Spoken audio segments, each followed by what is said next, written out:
आज मैं आपको चकवा और चकवी की कहानी सुनाने वाला हूँ।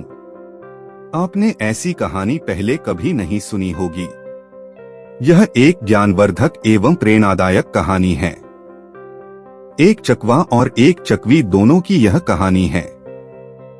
बात तब की है जब चकवा और चकवी एक शिव मंदिर के बाहर बैठे हुए थे। उनका रहन बसेरा वहीं पर था और वे दोनों महादेव की पूर्ण श्रद्धा से भक्ति किया करते थे। बात सावन के महीने की है जब चकवी चकवा से 3 प्रश्न पूछती है और कहती है कि प्रिय, सबसे पहला प्रश्न, संसार में सबसे बड़ा धर्म क्या है? और दूसरा प्रश्न, संसार में सबसे बड़ा दान क्या है? और तीसरा प्रश्न कि संसार में सबसे बड़ी शक्ति क्या है जो यमराज को भी हरा दे। यह कहानी बड़ी प्रेरणादायक है। इस कहानी को पूरी सुने। इस कहानी को जो इंसान ध्यान से और गौर से सुनता है उसके जीवन में सभी पाप नष्ट हो जाते हैं। यह बड़ी पावन और पवित्र कहानी है। यह कहानी बहुत प्राचीन कहानी है, इसलिए इस कहानी को जरूर सुने। चकवा चकवी से कहता है कि आपके इन तीनों प्रश्नों के उत्तर आपको एक कहानी के माध्यम से मिलेंगे। चकवा कहता है कि तुम शांत चित्त मन करके बैठ जाओ, मैं तुम्हें कहानी सुनाता हूँ। इस कहानी को आप गौर से सुनिएगा। आपके तीनों प्रश्नों के उत्तर आपको इसी कहानी में मिलेंगे। चकवी शांत चितवन होकर के बैठ जाती है और अपने दोनों कानों को चकवी की हर बात पर लगाती है और बड़ी गौर से और बड़ी ध्यान से इस कहानी को चकवी सुनती है। चकवा कहानी शुरू करता है और कहता है कि एक नगर में एक बहुत बड़ा व्यापारी रहता था। वह व्यापारी दान पुण्य में बड़ा विश्वास रखता था, गरीबों की हमेशा सेवा किया करता था। उसके घर एक पुत्र ने जन्म लिया। उस पुत्र का नाम चक्रधर रखा गया। चक्रधर जैसे ही बड़ा हुआ तो उसने अपने पिता से एक घोड़ा लेने की जिद की। चक्रधर का पिता उसे बहुत ज्यादा प्यार करता था, उसे किसी भी चीज के लिए मना नहीं करता था। वह उसको एक घोड़ा दिला देता है। चक्रधर घोड़े पर सवार होकर दूर नगर में भ्रमण करने के लिए जाता है। जब चक्रधर नगर में भ्रमण करने के लिए जाता है तो घूमते घूमते वह एक ऐसे स्थान पर पहुंच जाता है जहां पर दूर दूर तक पानी की कोई व्यवस्था नहीं थी। अब चक्रधर को बड़ी प्यास लगने लगी। जब चक्रधर को प्यास लगने लगी तो चक्रधर पानी के लिए इधर उधर ताकता, लेकिन कहीं पानी नजर नहीं आ रहा था। चक्रधर का घोड़ा भी पानी के लिए परेशान था, उसको भी पानी की बड़ी जरूरत थी। चक्रधर और चक्रधर का घोड़ा दोनों ही बड़े प्यासे थे। चक्रधर और चक्रधर का घोड़ा दोनों ही प्यास के मारे मरे जा रहे थे। दोनों को बड़ी तेज प्यास लग रही थी। दोनों ही धीरे धीरे एक ऐसे स्थान पर पहुंच जाते हैं जहां पर एक गरीब इंसान पानी पिला रहा था। पानी पीने वालों की लंबी कतार लगी हुई थी। उस रास्ते में वही एक ऐसा स्थान था जहां पर लोग पानी पीते थे। दूर दूर से प्यास के मारे थके लोग आते और उसी स्थान पर पानी पीते और पानी पीने के बाद उस पानी पिलाने वाले को बड़ा आशीर्वाद देते, कहते कि भगवान तुम्हें खुश रखे, तुम्हारे घर में अन्न का भंडार भरे, भगवान तुम्हारी लंबी उम्र करे, तुम्हारे बच्चे सुख शांति से रहे। यानी कि इस तरह का हर आदमी उनको आशीर्वाद देकर जाता था। चकवी चकवा की इस बात को बहुत ही ध्यान से सुन रही थी और मंत्रमुग्ध हो गई थी। उधर चक्रधर इस बात को देख रहा था। चक्रधर यह देख रहा था कि जो लोग पानी पी रहे हैं वह सभी लोग इस पानी पिलाने वाले को आशीर्वाद देकर जा रहे हैं। कोई क्या आशीर्वाद दे रहा है, कोई क्या आशीर्वाद दे रहा है, यानी कि हर इंसान उस पानी पिलाने वाले को आशीर्वाद देकर जाता। चक्रधर बड़े गौर से इस बात को देखता और जो लोग उसको आशीर्वाद देते उनके आशीर्वाद की बातों को बड़े गौर से सुनता। चक्रधर भी सोचने लगा कि क्यों ना मैं भी एक पिलाओ खोलूं और उस पिलाओ में ऐसे लोगों को पानी पिलाऊं। चक्रधर के दिमाग में यह बात घर कर जाती है। चक्रधर पानी पी के और वहां से अपने घर के लिए लौटता है। रास्ते में चक्रधर यह सोचता है कि मुझे भी लोगों को पानी पिलाना और मुझे भी लोगों से आशीर्वाद प्राप्त करना है। चक्रधर अपने घर आ जाता है और घर आकर के अपने पिता से कहता है कि पिताश्री मुझे 20 मटके चाहिए। चक्रधर का पिता उस नगर का बहुत बड़ा व्यापारी था। चक्रधर का पिता चक्रधर से कहता है कि बेटे मटकों का क्या करोगे, अपने घर में किस चीज की कमी है, सब कुछ चीज है, नौकर चाकर है, धन दौलत है, आप मटके का क्या करोगे। चक्रधर अपने पिता से कहता है कि पिताश्री में एक पियाओ का निर्माण करूंगा और ऐसी जगह पे करूंगा जहां पानी की व्यवस्था ना हो। मैं लोगों को पानी पिलाने का काम करूंगा। चक्रधर का पिता कहता है कि ठीक है पुत्र, ऐसी जगह पर हम पियाओं का निर्माण कर देंगे और वहां पर किसी मजदूर को लगा देंगे, वह पानी पिलाता रहेगा। लेकिन चक्रधर कहता है कि नहीं पिताश्री, मैं अपने हाथों से लोगों को पानी पिला लूंगा। चक्रधर के जिद करने पर चक्रधर का पिता इस बात को मान जाता है और चक्रधर को एक ऐसे स्थान पर ही पियाओ खोल देता है जहां दूर दूर तक पानी की व्यवस्था नहीं थी और लोग उस रास्ते से अधिक मात्रा में आते जाते थे।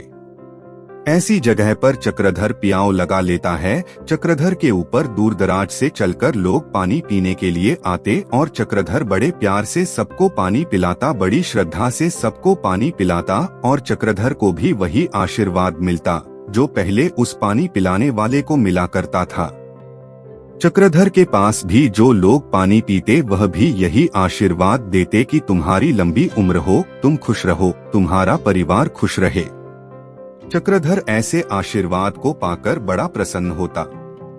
एक दिन की बात है कि उसी नगर में, जिस नगर में चक्रधर पियाओ चलाता था, पानी पिलाता था, उसी नगर में एक दिन यमराज के 4 यमदूत आते हैं और वह किसी जीव आत्मा को पकड़कर ले जा रहे थे।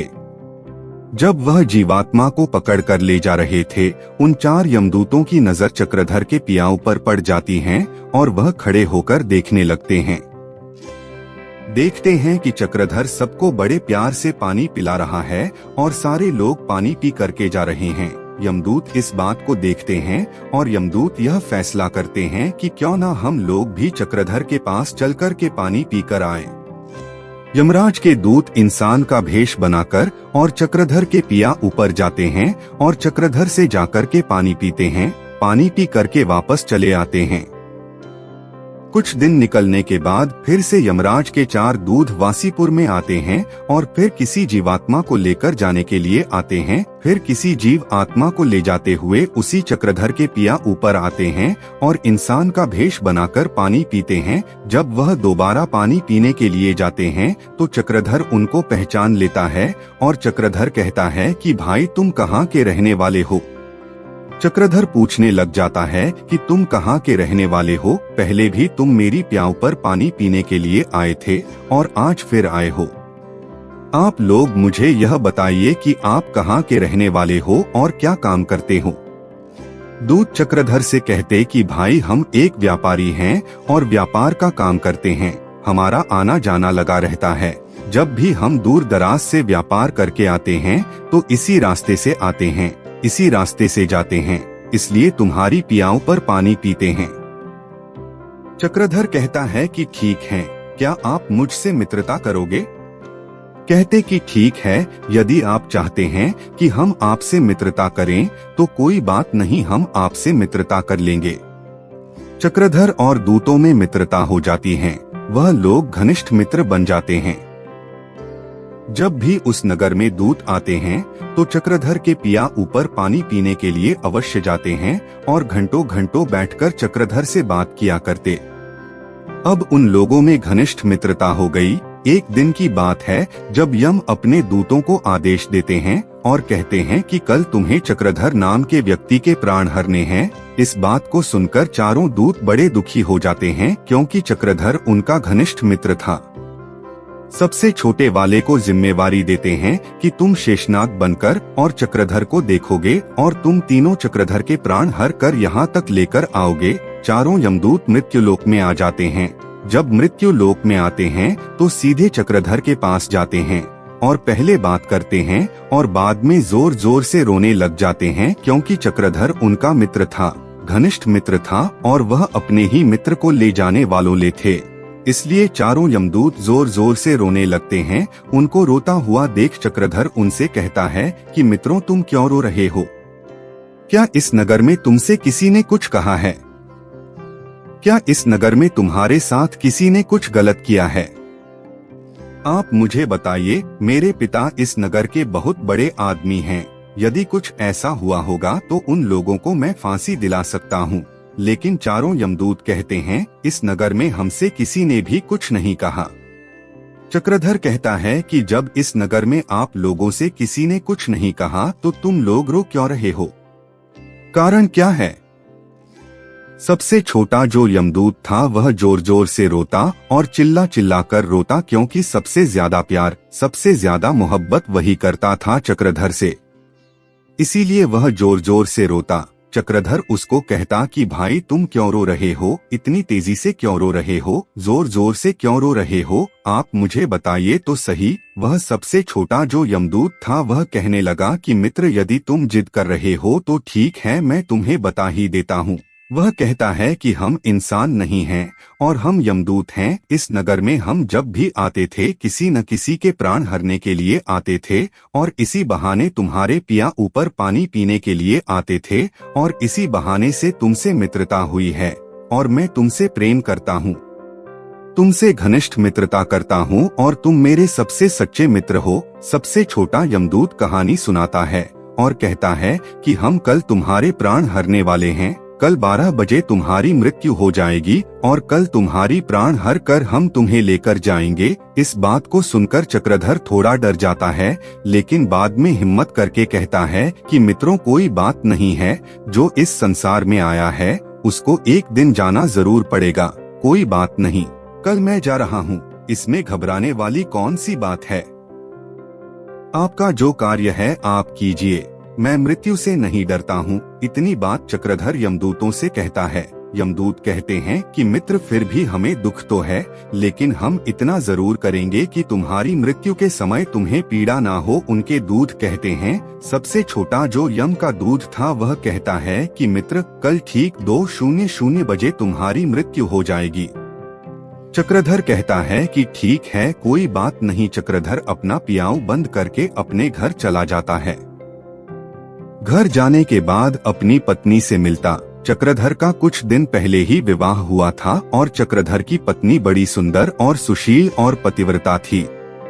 चक्रधर अपनी पत्नी से मिलता है, अपने पिता से मिलता है, और चक्रधर अपनी पत्नी और अपने पिता को कुछ नहीं बताता है। चक्रधर को यह पता था कि कुछ ही घंटे बचे हैं, उसके बाद मेरी मृत्यु हो जाएगी। तो चक्रधर अपने पिता से अपनी पत्नी से मिलता है, हंसी खुशी बातचीत करता है। उसके बाद चक्रधर स्नान ध्यान करने के बाद वापस अपनी पत्नी से मिलने के लिए सीढ़ियों पर चढ़ रहा था, तो सीढ़ियों पर छोटा यमदूत नाग बन के बैठा हुआ मिलता है।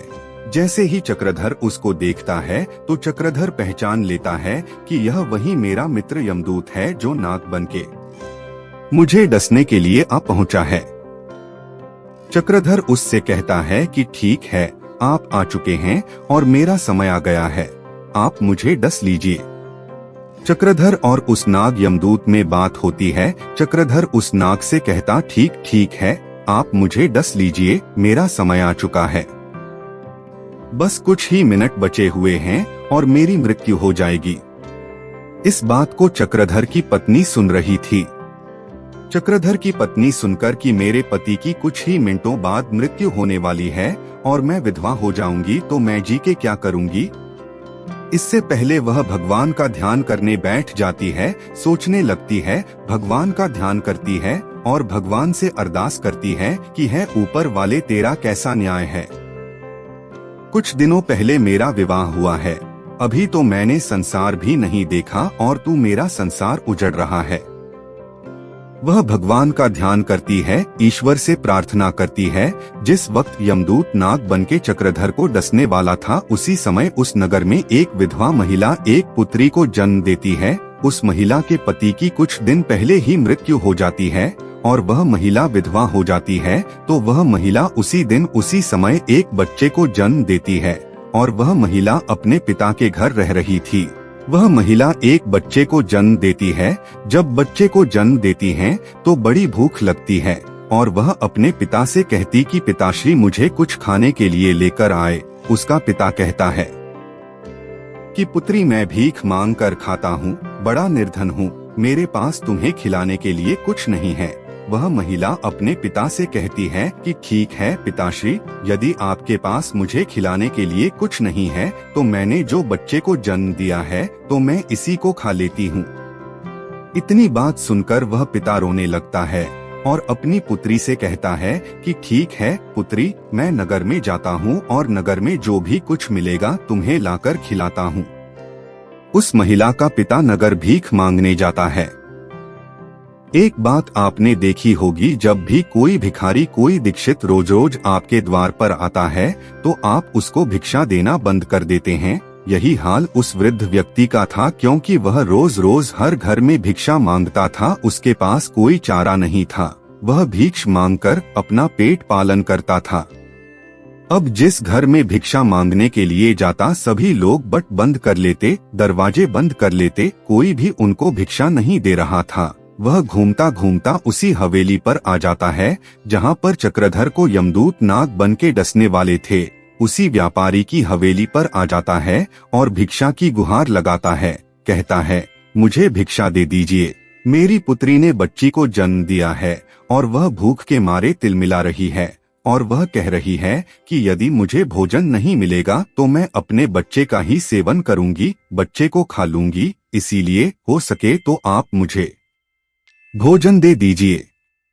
चक्रधर की पत्नी ने 36 प्रकार के भोजन बनाए थे।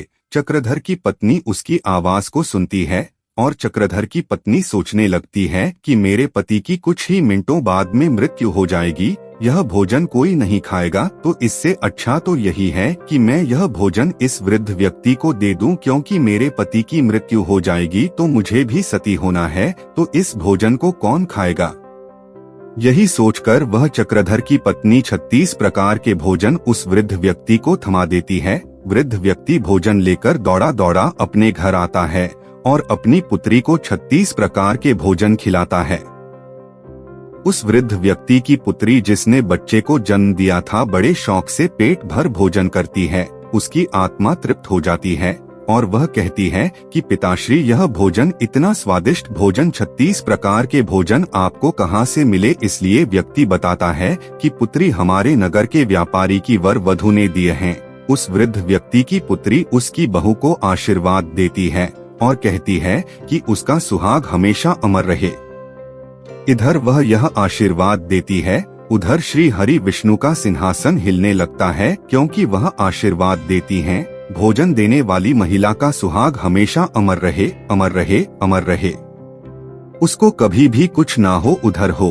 भोजन देने वाली महिला यानी कि चक्रधर की पत्नी, उसका सुहाग तो कुछ ही मिनटों में मरने वाला है, लेकिन वह महिला आशीर्वाद देती है, अपनी आत्मा से इस आवाज को निकालती है और यह आशीर्वाद देती है कि मुझे भोजन देने वाली महिला का सुहाग हमेशा अमर रहे। जैसे ही वह महिला इस आशीर्वाद को देती है, उधर से श्री हरि विष्णु का सिंहासन हिलने लगता है। श्री हरि विष्णु नारद को बुलाते हैं और नारद से कहते कि नारद, देखो मेरे कौन से भक्तों में इतना संकट आया है जो मेरा सिंहासन हिल रहा है। नारद जी मन की गति से चलते हैं और मृत्यु लोक में आते हैं और देखते हैं कि चक्रधर की मृत्यु होने वाली है और कुछ ही मिनटों के बाद यमदूत शेषनाथ बनकर डसने वाले हैं। एक विधवा, एक गरीब महिला ने इतना बड़ा आशीर्वाद दिया है कि मुझे भोजन देने वाली महिला का पति अमर रहे, उनका सुहाग अमर रहे। नारद जी वापस श्री हरि विष्णु के पास जाते हैं और यह पूरी कहानी बताते हैं। श्री हरि विष्णु वापस आते हैं मृत्यु लोक में और जो उस महिला ने चक्रधर की पत्नी को जो आशीर्वाद दिया था उसका आवरण बना करके चक्रधर बैठा देते हैं। उधर जैसे ही समय होता है, यमदूत चक्रधर को जैसे ही डसता है तो चक्रधर को कुछ नहीं होता, कोई असर नहीं पड़ता। यमदूत सोचने लगा कि मेरे एक बार से अच्छे अच्छे लोग नहीं बचते हैं, लेकिन चक्रधर को कुछ नहीं हुआ। वह फिर से तीव्र गति के साथ चक्रधर को फिर से डसता है, लेकिन फिर भी कुछ नहीं हुआ, क्योंकि कहते हैं ना कि जाको राखे साया मार सके, ना कोई जिसका मालिक सहारा होता है उसका कोई बाल बाका नहीं कर सकता। चारों यमदूत वापस यमराज के पास जाते हैं और कहते कि प्रभु, हमने चक्रधर को 3 बार डसा है और चक्रधर का बाल भी बाका तक नहीं कर सकता। यह बात चकवा चकवी से कह रहा है और चकवी बड़े गौर से सुन रही है। चकवा कहता है, अब गौर से सुनिए, अब तुम्हारे सवालों का जवाब मिलने वाला है। कहता है कि तुम्हारा जो पहला सवाल है कि संसार की सबसे बड़ी शक्ति कौन है, तो अब सुनिए कि संसार की सबसे बड़ी शक्ति कौन है। वह कहता है कि संसार की सबसे बड़ी शक्ति वह होती है जो आत्मा से परमात्मा में लीन हो जाए। परमात्मा में लीन होकर के कही हुई बात ही सबसे बड़ी शक्ति होती है, जो यमराज को भी रोक देती है। ऐसा ही आशीर्वाद, ऐसी शक्ति उस जन्म देने वाली महिला ने दी है चक्रधर की पत्नी को, जिससे चक्रधर की मृत्यु टल गई। उनके दूत भी वापस चले गए और यमराज भी मात खा गए। यही होती है सबसे बड़ी शक्ति। दूसरा प्रश्न है, सबसे बड़ा धर्म क्या है? तो सबसे बड़ा धर्म वही है जरूरतमंद लोगों को दान देना। जहाँ जरूरत नहीं है और वहाँ पर आप दान कर रहे हैं तो उसका कोई महत्व नहीं है। चकवा चकवी से कह रहा है कि तीसरा सवाल आपका है कि सबसे बड़ा दान क्या है? तो सबसे बड़ा दान है भूखे को भोजन खिलाना ही सबसे बड़ा दान है। इससे बड़ा कोई दान नहीं होता। जब भूखे को भोजन खिलाते हैं, उनकी आत्मा तृप्त होती है तो वह दूतों को भी मात दे देते हैं। ऐसा उनका आशीर्वाद होता है, अटल सत्य आशीर्वाद होता है। इसलिए सबसे बड़ा दान भूखे को भोजन खिलाना यानी दान होता है। और सबसे बड़ी शक्ति आशीर्वाद, परमात्मा में लीन होकर के दिया हुआ आशीर्वाद वही सबसे बड़ी शक्ति होती है जो यमदूत को भी पीछे हटा दें। और सबसे बड़ा धर्म जरूरतमंद लोगों को दिया हुआ दान ही सबसे बड़ा धर्म है। यह कहानी यहाँ पर समाप्त होती है। चकवा चकवी को तीनों प्रश्नों के उत्तर देता है। हम उम्मीद करते हैं कि इन तीनों प्रश्नों के उत्तर आपको भी मिल गए होंगे और आपको यह कहानी जरूर पसंद आई होगी।